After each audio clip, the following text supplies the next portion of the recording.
Soft decks can be a deal breaker when it comes to acquiring a project boat, so I tried something different. Just this one patch around here that's left after I remove this fitting. Let's let go.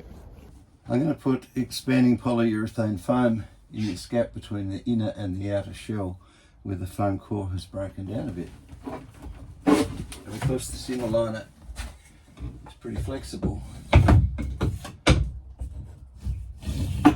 Put a prop there.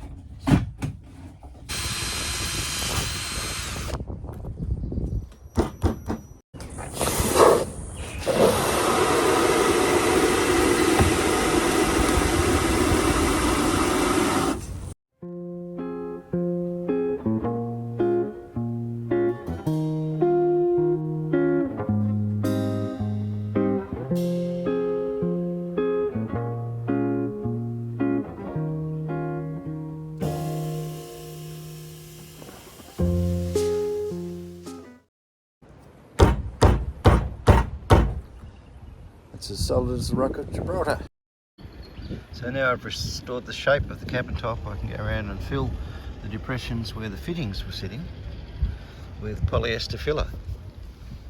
I'm thinking this foam must be at least as good as what they used 40 years ago. Let me know in the comments about your thoughts on how it's going to stand up over time. It goes a bit like this: fill, sand, repeat. Fill, sand, repeat, and so on. You never know when to stop, so eventually you just got to make a call and go, well, there's going to be a few faults that we'll have to sand and fill after putting the primer coat on, but I think it's pretty good. So away I went, and there was a 1% chance of showers. Well, guess what? We dodged the bullet. Just the finest bit of misty rain blew past, but no serious damage done.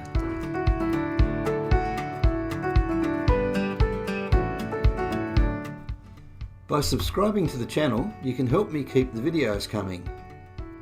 See you next time.